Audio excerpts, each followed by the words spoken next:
Bonjour à tous, j'espère que vous allez excellemment bien et aujourd'hui on va débriefer l'étape numéro 5 du Tour de France, un débrief qui arrive vite.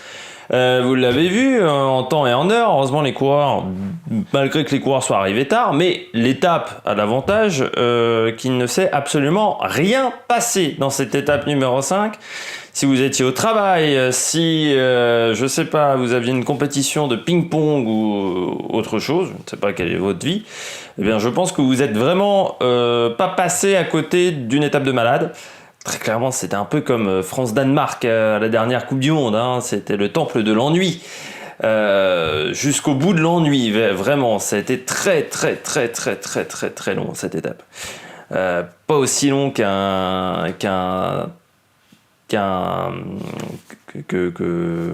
ça a été très long. J'en perds mes mots tellement ça a été ennuyant. Je suis un peu déçu parce que on a quand même une étape où je crois qu'il y avait deux classements de la montagne. Je vérifie en même temps. Oui, il y avait quand même deux classements de la montagne, un sprint intermédiaire. Alors c'est vrai que les classements de la montagne étaient un peu loin de l'arrivée. Ah tiens, la lumière qui vient de s'éteindre. Mais il y avait, enfin on est quand même sur le Tour de France quoi. Faudra pas venir se plaindre lors de la 10e étape ou à l'arrivée qu'on n'ait pas entendu parler de vous, si vous êtes un coureur français ou même un coureur étranger. C'est quand même, aujourd'hui, c'était quand même un bon moyen de faire parler de soi. Alors oui, tu sais que tu vas pas gagner l'étape. C'est une étape réservée aux sprinteurs, mais s'il n'y a même plus d'échappée quand il y a des étapes qui sont réservées aux sprinteurs, alors là, il n'y a aucun suspense, il n'y a aucune magie.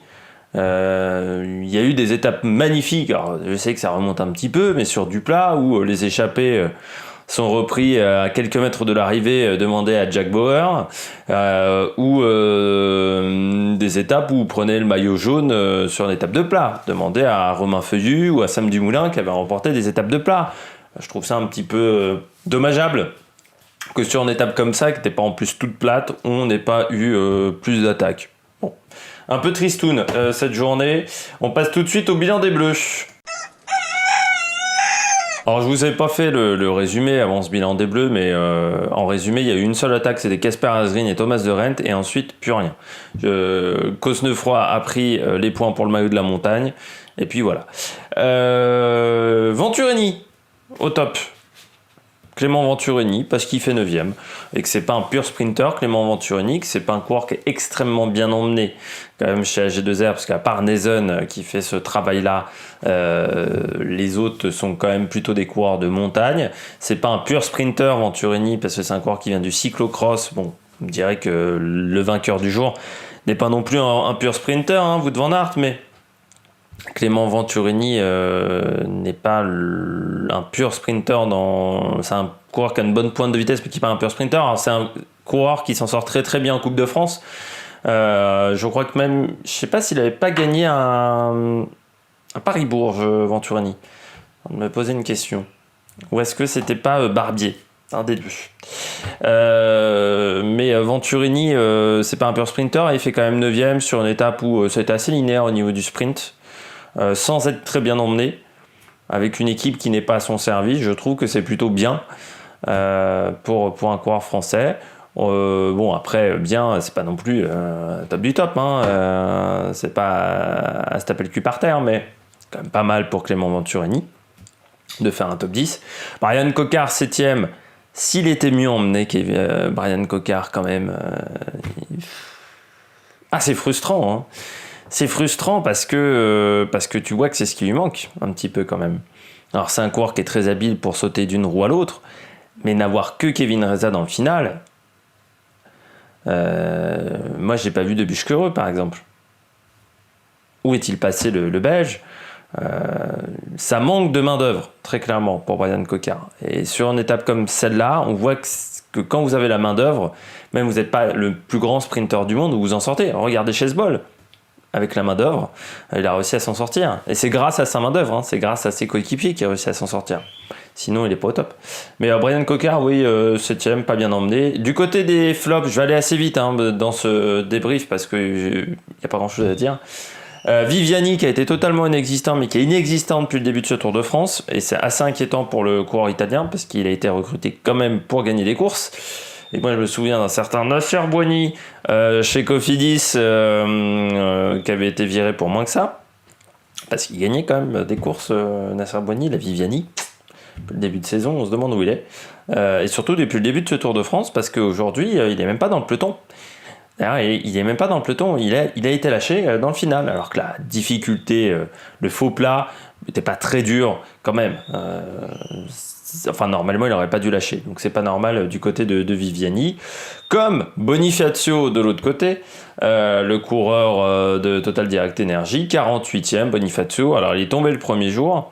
Malgré tout, il y a des coureurs qui ont aussi à 100 mètres de leur chute, et Bonifacio, pour le moment, il est au niveau 0. Alors, encore une fois, du côté de Total Direct Energy, c'est pas le seul. Turgis, qui normalement est le sprinter de secours, il n'est pas là non plus. Il est au-delà de la 30e place, Anthony Turgis. C'est inquiétant parce que pour le moment, les bons résultats chez Total Direct Energy, c'est un jour de maillot à pois. La victoire d'étape, c'est peut-être pas encore pour cette année. Et c'est quand même triste pour une équipe qui a un aussi gros budget. C'est 10 millions d'euros quand même, Total Direct Energy. Pas n'importe quoi. Et pour le moment, les résultats sont pas en adéquation avec ce budget. C'est un petit peu tristoun. Attaque de Marlou! Les coureurs au top, on va aller assez vite. On commence avec Wout van Aert, le Belge qui il sait tout faire. Qui gagne aujourd'hui une étape réservée aux sprinters, sans poisson pilote, en se démerdant pour choper les roues, alors qu'il la veille, il a roulé très fort quand même, pendant une grande partie de la journée. C'est impressionnant. Et dire qu'en début de saison, avant le confinement ça a fait du bien à certains coureurs. Par exemple à Wout van Aert, parce qu'on avait d'énormes doutes sur Wout van Aert avant le confinement, il n'avait pas eu de grands résultats. On se demandait si sa chute au Tour de France n'avait pas eu des conséquences très importantes. Et puis là, il est revenu sur le Dauphiné, l'étape qu'il gagne, en solide, en costaud. Là, pareil. Et puis là, il nous l'a fait en sprinter. C'est ça qui est impressionnant, c'est que autant sur la première étape du Dauphiné, déjà, il l'avait fait un peu en costaud en partant d'un peu plus loin. Là, il est parti aux 200 mètres. Là, aux 200 mètres, Chesbol n'arrive pas à prendre sa roue. Et puis Sagan, il était un peu gêné, mais Bennett il part avec un temps de retard, il ne revient pas dessus, c'est-à-dire qu'il a vraiment fait un sprint comme un sprinter. On a rarement vu ça quand même, parce que et en plus il est fort, parce que Sagan par exemple s'est jamais mis au service de Maïka. Lui il se met au service de ses coéquipiers, il arrive à gagner des classiques, il arrive à gagner des étapes en pur sprinter, en grimpant un peu. Enfin, c'est formidable, Wout van Aert. C'est quand même depuis 10 ans, on a quand même du cul en cyclisme. On a eu Sagan, on a Alaphilippe, on a quand même des coureurs qui font envie, quoi, qui font vibrer. Alors même sur une étape comme ça, on s'est fait chier pendant 180 km, et il m'a fait vibrer dans le final. Et pourtant j'étais à moitié endormi, donc sacré perf de Wout van Aert de m'avoir réveillé. Deuxième, Chesbol, bien emmené. Alors je mets Chesbol en avant, mais je devrais mettre plutôt la Sunweb en avant, parce que c'est la seule équipe qui pour le moment arrive à prendre en main l'emballage final. Que ça soit Jumbo Visma, il n'y a que Wout van Aert, mais De Koninck, Bora, Cofidis, Total Direct Energy, Airbnb, Vital Concept, Airbnb Hotel, Lotto Soudal, et on a vu là les problèmes même de Caleb Ewan, il n'était pas emmené dans un train. C'est qu'il n'y a aucune équipe qui arrive à faire un train, sauf la Sunweb, et là on a vu ça a été le réel avantage pour eux, parce qu'ils ont réussi à faire un très grand train, et la deuxième place de Chesbol, il la doit énormément à ses équipiers en fait qu'on fait le boulot, notamment Niklas Arndt, qui depuis toujours la Sunweb, parce qu'il était à la Sunweb avant chez Argos, chez One Team for I, pour ceux qui se souviennent du nom de cette équipe, pendant 3-4 mois. Enfin il est toujours dans cette même structure qui aujourd'hui est Sunweb, mais Chesbol, chapeau Coco, parce qu'il nous a fait un très bon sprint, mais quand même dû à ses équipiers. Et peut-être qu'en deuxième semaine, il arrivera à gagner la course, ou peut-être même déjà du côté de Millau, Millau-Lavore. Enfin après je sais pas si il s'en sort très très bien dans les coups de bordure, parce qu'il y aura beaucoup de vent sur cette étape. Puis on finit avec Sam Bennett. Pourquoi Sam Bennett 3ème? Parce que c'est le coureur qui est parti avec un temps de retard. Il y a quelques coureurs qui sont partis avec un gros temps de retard sur Wout van Aert, et c'est le seul qui a repris un peu de son décalage sur Wout van Aert. Sagan a été gêné, il faut le dire, par l'équipier de la Sunweb. Je crois que c'est le Danois Casper Pedersen.